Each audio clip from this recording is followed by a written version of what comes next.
After winning 2 games in a row, the UNCG men's basketball team hosted the 4-14 Bulldogs of the Citadel for a 7 p.m. tip-off Thursday night. All the fans in the Coliseum got a taste of late game dramatics and even a dose of overtime play, but it was the Spartan faithful who left smiling as UNCG was able to get it done in overtime 69-65. Despite dropping their first 3 conference games, the Citadel came out hungrier than the Spartans and led 14-4 at the under-16 media timeout. The offensive struggles that started early continued for the Spartans, but they were able to put together some stops on defense. Yet UNCG's difficulty scoring was evident at the under-8 media timeout as they were down 20-13.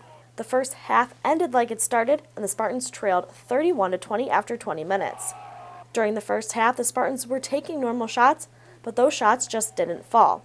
UNCG went 7 of 30 from the field, while the Citadel shot 11 for 23. But the Spartans did force 10 turnovers and had 6 steals. The Citadel came out in the second half firing as well, but by the under-16 media timeout, the Spartans were back within reach and starting to gel on offense, down 38-31. The Spartans were within 3 points after a 3-ball by Jordan Potts and a putback basket by Kale Locke, but trailed 45-40 with 10:54 to go. And UNCG continued to raise the energy and were within 2 points, 48-46, with 7:05 left to play. The game quickly turned into a conference battle, but the Spartans were still just a few steps behind at the under-4 media timeout, down 52-48.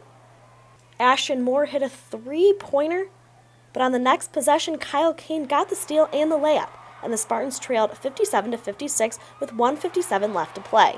A little over a minute later, the Spartans got a big rebound, but the Bulldogs answered with a big block and had possession up 1 with 32.5 seconds to go. And the fans in the Coliseum couldn't have asked for any more excitement. Kane was fouled with 24 seconds left and made 1 of 2 attempts, leaving the Spartans down 59-57. On the other end, about 3 seconds later, Marshall Harris missed a free throw and it was Spartan ball. And with 2 seconds to go, Locke made a putback layup to knot things up at 59.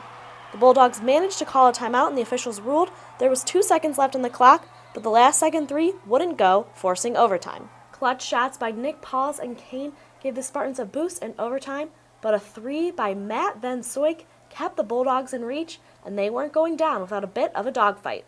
Locke hit another jumper to put the Spartans up 68-64 with 19 seconds to go.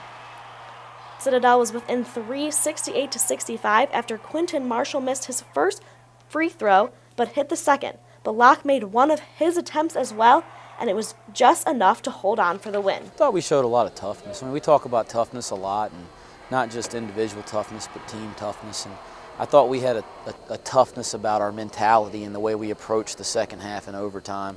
That, you know, no matter what was going our way or wasn't going our way, we stuck together, we stopped putting our heads down, we started picking each other up, and we finally made some plays to get us back in the game, and then made some plays to get us over the hump there in overtime. So just really proud of the way my team fought tonight more than anything else.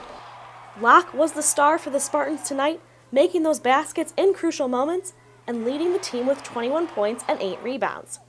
Kyle Kane had his 7th double-double of the season with 20 points and 16 boards. KO was fantastic there down the stretch. I mean, I felt so bad for him. He misses a chippy around the basket that would have tied the game, and then they get the rebound, we foul, they go down and miss the front end 1-on-1. A lot of kids would have put their head down and felt like they maybe lost their team the game or something like that, or had an opportunity to tie it. They missed the front end, he comes back and gets the game-time basket by getting to the offensive glass. And I think that's what was impressive about his performance. It wasn't all plays that were run perfectly to him. Some of it was just him going and creating extra chances for our team. The Spartans will look to carry the hard-fought effort over to Saturday's game. You know, Davidson, they've owned our league for the last decade. I told our guys that after the game. You talking about the program that's dominated this league for a decade, they're coming into our house. I mean, this is a big moment for us as a team and a good measuring stick. So great program, great team, and we'll have to come in and have that same toughness tonight, and we'll probably have to play a little better basketball. But hey, they're a really good program and a great opportunity for us moving forward here to play on Saturday.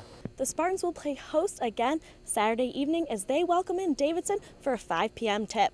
The first 750 students in attendance will receive a free neon UNCG t-shirt, so students make sure to get to the Coliseum early. It is also Local Heroes Night, Every former or current military member or first responder will be able to purchase discounted tickets. For UNCGSpartans.com, I'm Kaylee Donegan.